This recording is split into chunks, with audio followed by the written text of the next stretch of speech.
Good evening. Welcome to the Napoleon Memoirs, where we obsess about Napoleon and sometimes other topics. Other topics do come in.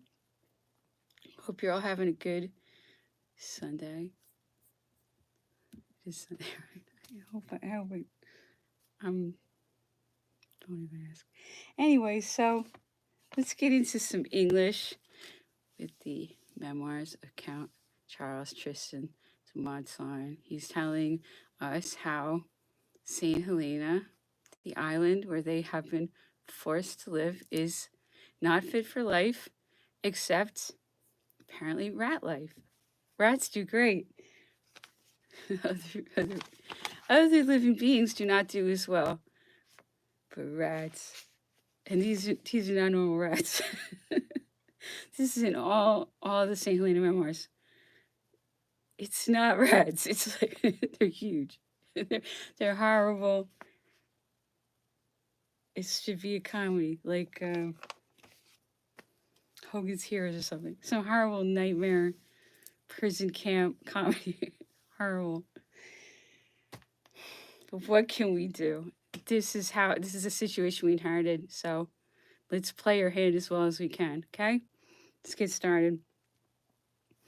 At the time of our arrival in St. Helena, it contained only 500 white inhabitants, including the garrison, consisting of a battalion of infantry, 160 men, and a company of artillery in the East India Company service.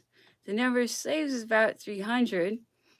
In 1821, the population consisted of about 800 whites, 300 Negroes, and 100,800 Chinese or Lascars, included in this number 900 Chinese imported for the special service of Longwood. The garrison was composed of the battalion of infantry and the company of artillery, and of two regiments of the line, a troop of dragoons, a detachment of sappers and miners, or pioneers, and a company of the Royal Artillery. Besides 11 vessels of war, having on board a number of soldiers and marines, the expenses which the guarding and supporting of the emperor cost the English government amounted to 8 millions of francs a year, without counting the extra expenses rendered necessary by the wants of a garrison so disproportioned to the resources of the soil. A single example will suffice to prove how insufficient these resources were.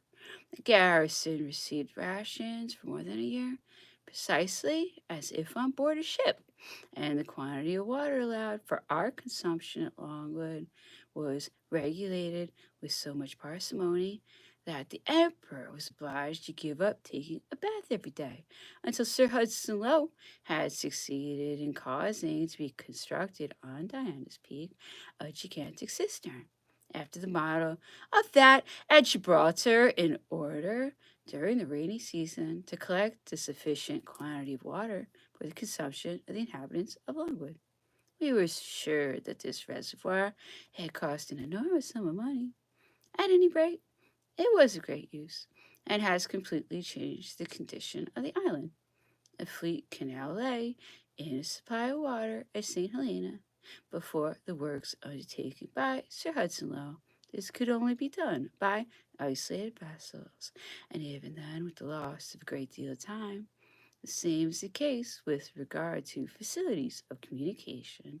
At that time, there was only one carriage road, that from Plantation House into the town, and even that was far too steep. Now the island is intersected in every direction by good and broad roads. It is true that at the time of our arrival in the island, carriages were almost unknown. There was only one, belonging to the governor, and it was drawn by oxen. We left behind us at Longwood 2 calèches, and if all the carriages which, during part of our residence there, were to be met with upon the roads leading to Plantation House, to Longwood, and to the outworks, are still in the island, there is certainly more than 20 in all. So they spent 8 million francs a year to put all these people on Napoleon, and they wouldn't even let him have decent food. And I just want people to think about that. How some people have all the money in the world and they can choose exactly what they do with it. Longwood was like, there was a prison around it, and then like 5 more prisons. So the people who own the English government had all the money in the world for this. This is a priority, okay? This is. I hope you're all reading my blog and what I said about Prince today. I can't say enough about Prince. I know. Anyway, the point is, these people about sending messages. They like to send messages because they can't come out and speak openly because they're hiding. But they better get those messages out. So they want to let everybody know what's going to happen if you freaking even think of acting like Napoleon. Don't even think about it. Constant threats from these invisible snake in the grass living in whole people. They don't ever come out. If you perceive them, you're an insane person. But they're constantly sending their messages out, and they've got all the money in the world to send all these messages out involving militaries. Look, if the only way to make money is to join the military, everybody's going to have to join the military. That's how it's been working. And, those of us who think, that this is a very serious police state problem where everybody's getting, anyway, like I said, I don't even have to complete the thought. You can do that on your own. I raceless causes in Italian. I can't help it. It's what's on my mind. Anyway, unfortunately, I would like to think about other things. I have much more interesting things that probably should be on my mind. Anyway, so Italian, something about a dictator. Sounds like dictatorship to me, but who knows? I don't know Italian that well. I really let's do Italian. L'imperatore fa la sua acconciatura nella camera da letto, si sveste da sé, agesta le robe mano a mano, che se le toglie di dosso per terra, a meno che non si avvia alcuno presto a ricogliere quante volte non rialza io il colore dalla Legion d'Onore in taghista lanciato sul pavimento dopo essersi quasi del tutto vestito da sé solo si radi la barba togliendosi prima la camicia e rimanendo così in semplici giubbettino di flanella che aveva smesso sotto i calori della linea, ma che dovetti riprendere a Logwood in seguito ai violenti colichi, dai quali con tal cotele fu subito risanato. L'imperatore radesi nel vano della finestra, di fianco al cammino il suo primo cameriere presentagli i saponi ad un rasoio.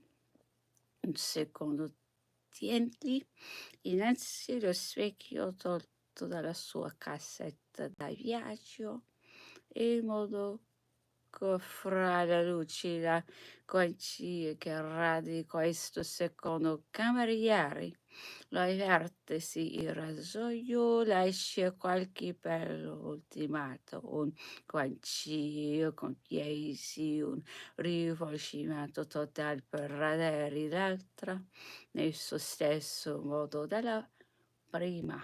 L'imperatore lavassi quindi il volto e spesso anche la testa in un grande cattino d'argento F posto stabilmente in un angolo della stanza e trasportato dal Eliseo viene dopo l'operazione dal pulirsi i denti compiuta la quale si toglie il ciubettino di flanella. Egli è molto pingui, poco veloso, è bianca e morbida pelatali molto scossasi dal comuni caratteri del nostro sesso sudiche, non pochi volti e dice cia scherzovolmente. L'imperatore stroppiacciassi allora il petto e le braccia con una spasuola di pelo assai fitto ed aspro e la deposcia ad un cameriere affinché gli freghi nel modo stesso il dorso e le spalle, riprendendogli d'ordinario quando è di buon umore, su via forti, più forti, come se fosse un assino. Venerassi quindi con acqua di colonia finché ne ebbi. Ma se come questo fu bene presto finito, ne trovava segni più nell'isola dovette ridursi all'acqua di lavanda, cose che riuscì per lui una vera privazione. Quando era di buon umore e senza preoccupazioni di mente, finita la fregazione alle spalle solleva ordinariamente come a ciascuno evoluzioni, poi due lati della barba, pisare per alcuni istanti il paletto di servizio e dargli una tiratina d'orecchi, accompagnando talato con qualche dato scherzavoli.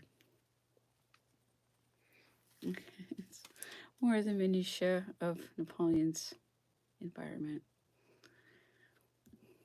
If you care, he was really into his cologne. He just loved it.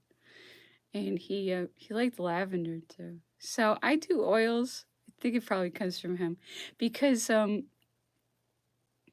Napoleon was so sensitive to smells. He couldn't handle a bad smell. So he needed everything really to smell fantastic. And he was very clean.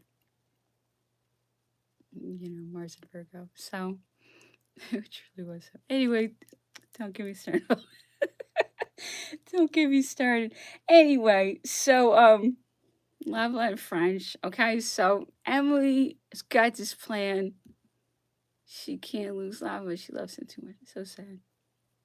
She said, "You die, I die. I can't let you die." So she's about to bust him out. It's so touching. I can't even handle this. This is such a story. I mean, really, it's the whole Napoleon story is fantastic, but this is like the best story in it.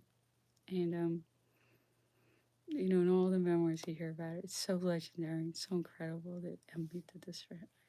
The night before they were gonna kill him. I can't believe this. It touches me. Anyway, so let's get into French, which is one of our favorite languages. Obviously, everybody loves French. So I'm always gonna try to have a lot of French. As long as we can. Okay, so let's do it. Okay. Ce repas, qui devait être le dernier de ma vie, était effrayant. Les morceaux s'arrêtaient à la gorge. Nous échangions pas une parole et il fallait ainsi passer près d'une heure.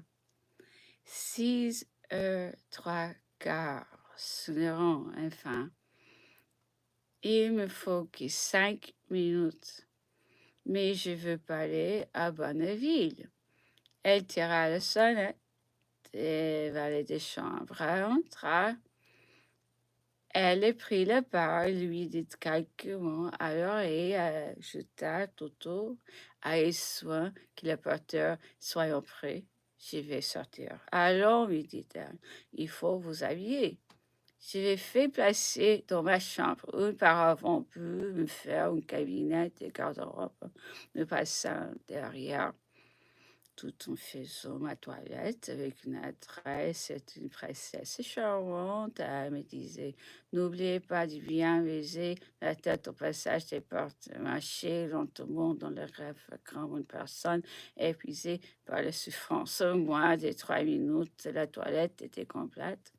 Nous rentrons dans la chambre. Et Emily dit à sa fille, comment trouvez-vous votre père? au sérieux de ses plus. Et d'incrédulité, je chapa le pauvre petite. Sérieusement, ma fille, comment les trouvez-vous? Alors, je me tournai et je fis quelques pas. Mais pas mal, dit-elle. Et sa tête retombe de tristesse sur sa poitrine. Nous avançâmes donc tout son silence vers la porte. Le concierge déjà, Emily vient tous les soirs après votre départ. Ayez soin de vous tenir derrière les parfums et de faire un peu de bruit en remuant quelques meubles. Il me croira derrière et sortira pendant quelques minutes mais sans indispensable peut m'éloigner. Elle m'a compris, je tirai le cordon de la sonnette. Adieu, me dit-elle en levant les yeux vers le ciel.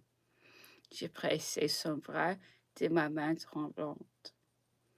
Nous séchions nos regards, nous embrasser, c'était nous perdre. Le geôlier se fit entendre. Emily se lança derrière le paravent. La porte s'ouvrit, j'ai passé le premier, ma fille ensuite. Madame Dutoit fermait la marche. Après avoir traversé le corridor, j'arrivais à la porte du greffe. Il fallait lever le pied. Et en même temps, baiser la tête et publier le plume du chapeau. Et en contrastant par la haute porte. J'ai réussi, mais en me relevant, je me trouvais dans cette grande pièce en face de 5 juillet, assis, appuyé debout le long de mon passage. J'ai tenu mon mouchoir sur mes yeux et j'ai attendu que ma fille se plaça à ma gauche. L'enfant prit mon bras droit et le concierge descendant l'escalier de sa chambre qui était à gauche vint à moi sans obstacle, plaçant sa main sur mon bras, me dit: vous vous retirez de bonne heure, madame la comtesse.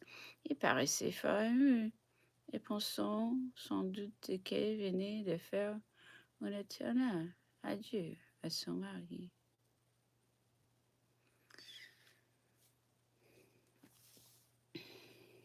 Unbelievable. So she has him put women's clothes on. She very seriously says to their daughter, so how do you find your father? How does he look? And he looks fine. Just like drops her head down on her chest. So sad. And then Loveland starts busting out his dress.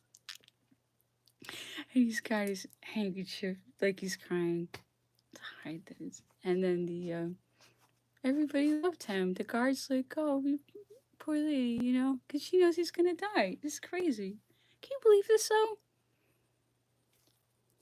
Stop them from doing this stuff. Look, I know they're freaking out. I know they want to be criminals forever and they want to run things forever, but don't let them. I know that they love to own everything and control everything, but they don't have to.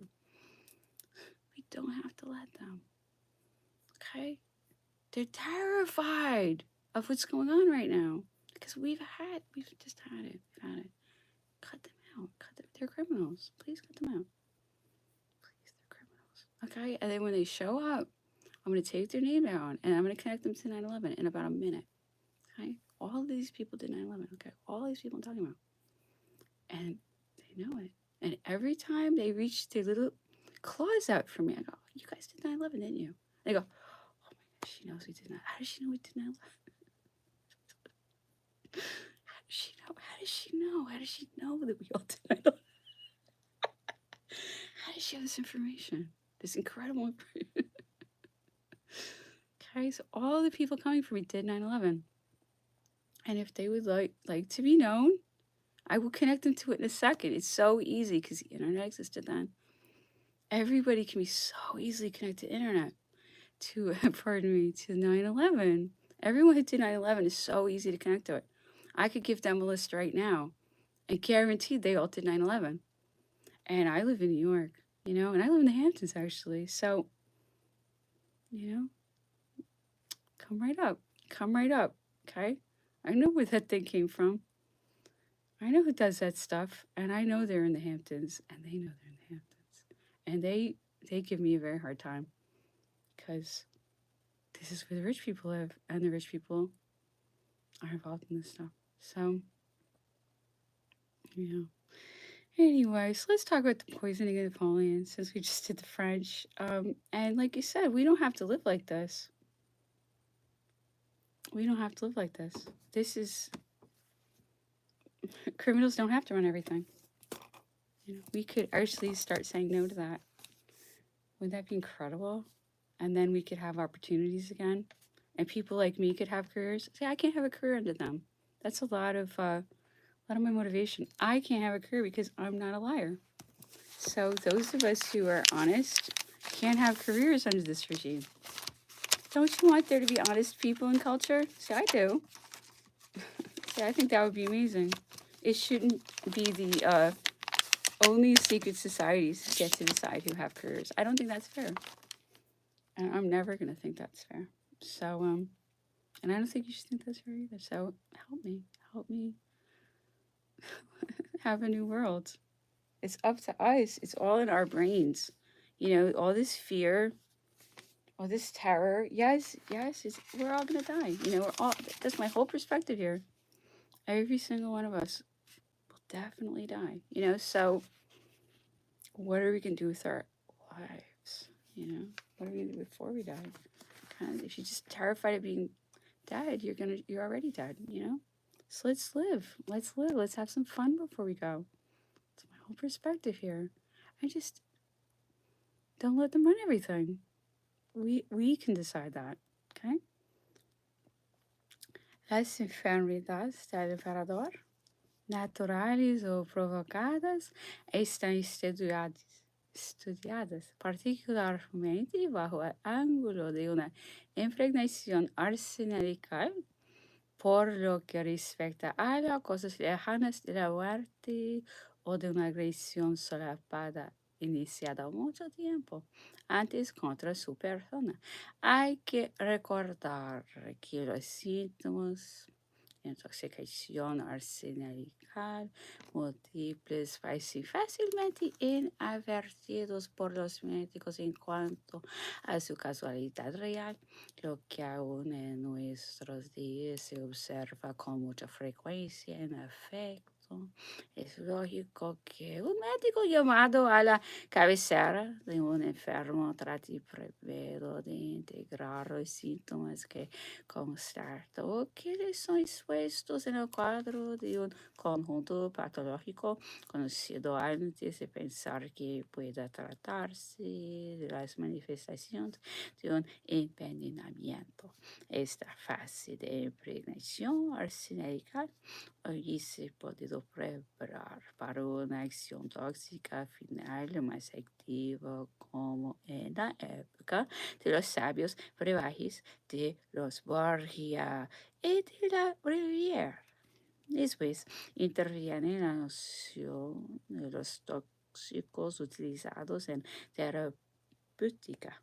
Ciertamente a principios del siglo XIX se utilizaba mucho el arsénico, el mercurio, esto libre bajo la forma de galomelanos, que entonces era considerado como una verdadera panacea, y el antimonio baja la forma de emético. En especial se plantea la posibilidad de una interacción entre los galomelanos y la horchata que puede conducir a la formación del cianuro de mercurio, es decir, que partiendo de una sustancia activa sin duda como el galomelanos, pero no tóxica en las dosis terapéuticas habituales, se llega a la creación de un tóxico temible. Ahora bien, en los últimos tiempos de su existencia en Santa Elena, Napoleón fue sujeto a tal combinación terapéutica, a veces a su pesar para su bien o para su mal. Sabiendo es que Napoleón temió siempre al envenenamiento y su aversión hacia todos los medicamentos es sin duda testimonio de este temor. Es lamentable que confiar de lo que se le podía servir para beber y para comer, sobre todo en Catalina, no procederá como se hacía en la antigüedad de tierra, probar sus alimentos, animales domésticos o pensará en hacerlos examinar con los métodos de la época que por rudimentarios que fuesen, no se beneficiaban menos de los preceptos enunciados por Orfila ya en 1815. So he's explaining that, poisoning has a long history. This is the preface. It's not even by the writer yet, but he's saying, poisoning's really an art. And the Borgias did a lot of poisoning. And, that's where I feel like this whole kind of evil empire comes from. It comes from Italy. And then it moved to England. And I'm not blaming England at all. I like it. I really do. But there's like this group that runs banking, through the centuries. It's very mysterious. And they were in Italy for a long time. So all this awful stuff was happening in Italy with the Borgias and it's banking, the DGs, all this stuff. So it is a mystery, and I really don't. I'm not an expert. I just know about Napoleon. That's my thing. just incredibly obsessed with Napoleon. So I know a lot about Napoleon. And the other stuff, I'm like, oh, that's interesting. I want to know. But you really have to put a lot of time into things to find out what's going on. But so in Italy, So he's saying the Borgias used to poison people. And then in the 1600s, it moves north. Okay, by 1600s, it's starting to be more England. And this woman, as I've mentioned, the Madame de Brilliers, she's a French woman, obviously, and she was like poisoning her father and her lover and anybody who she could get money from. Because it's all about money. This is poisoning because these people need money.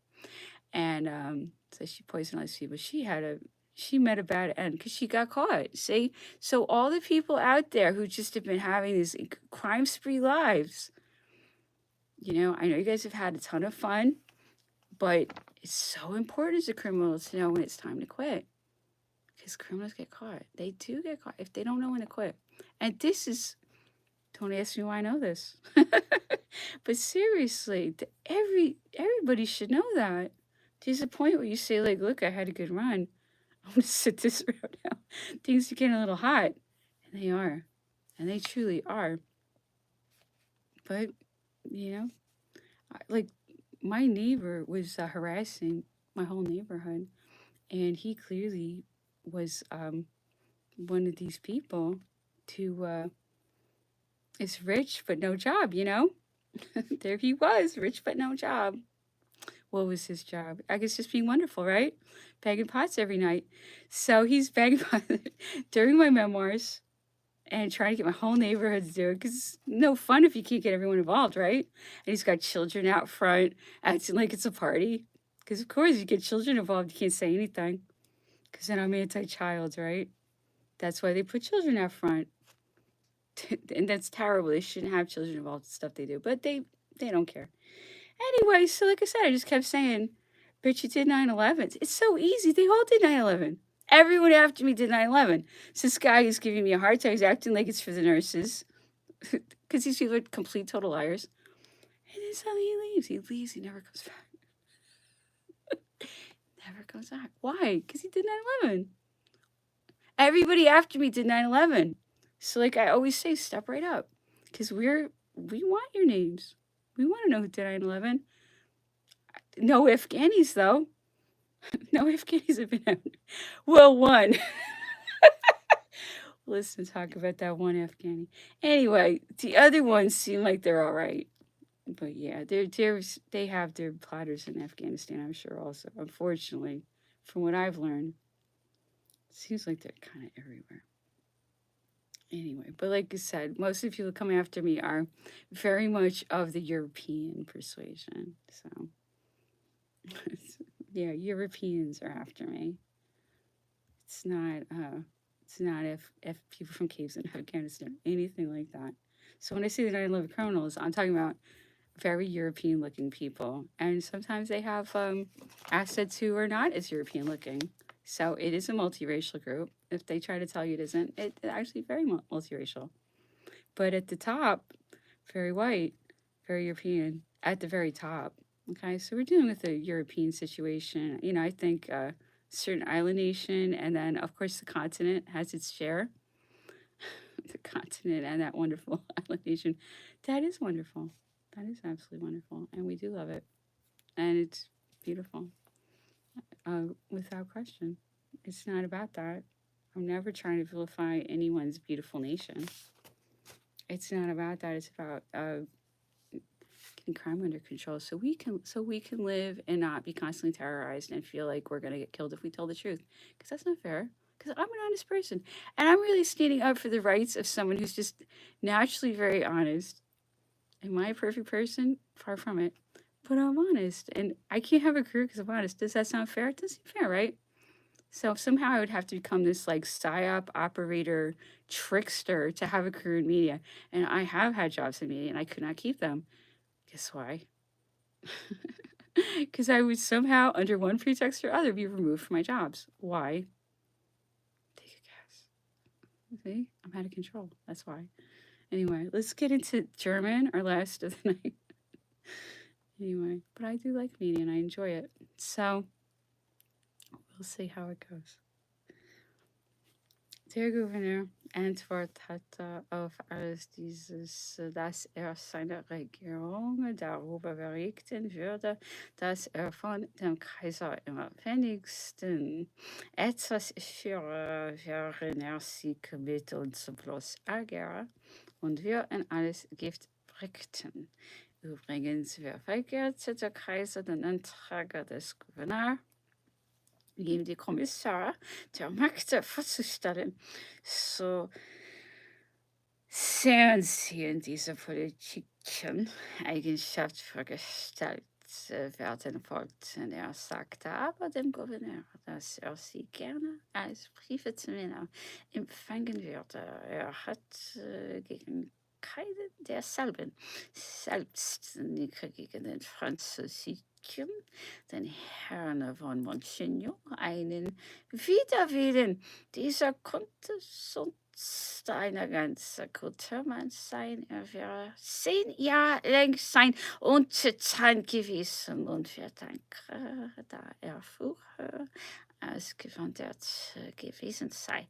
Wahrscheinlich ihm dem Kaiser die Erlaubnis zur Rückkehr nach Frankreich über die Seite einmal Franzose seine Titel, die für ihn etwas so aus Lustiges enthält, so es gebe keine Ansicht, weil gerade diesen Titel in seinen Augen zerstören konnte. In Betreff der neuen Bauveränderungen entwickelt, solange welche die Hauptangelegenheit der Besuch des Gouverneurs machten, hatte der Kaiser geantwortet, dass er sie nicht wünschte und er sogar in dem schlechten Zustand, in welchem er gegenwärtig wäre, zu bleiben, als mit dem vielen Geräusch und der großen Unruhe etwas Bezirks zu erkaufen, dass die Bauveränderungen, von denen er ins Spreke, ja, so Wollendungen brachten und dass wir noch vor dieser Seite werden aufwanden nicht mehr. Wir dürfen für den oder die Versicherung gehen, von uns beschränkt haben würde. All right, that's it for tonight. Thank you so much for listening. I appreciate it so much. I hope you have a really good evening.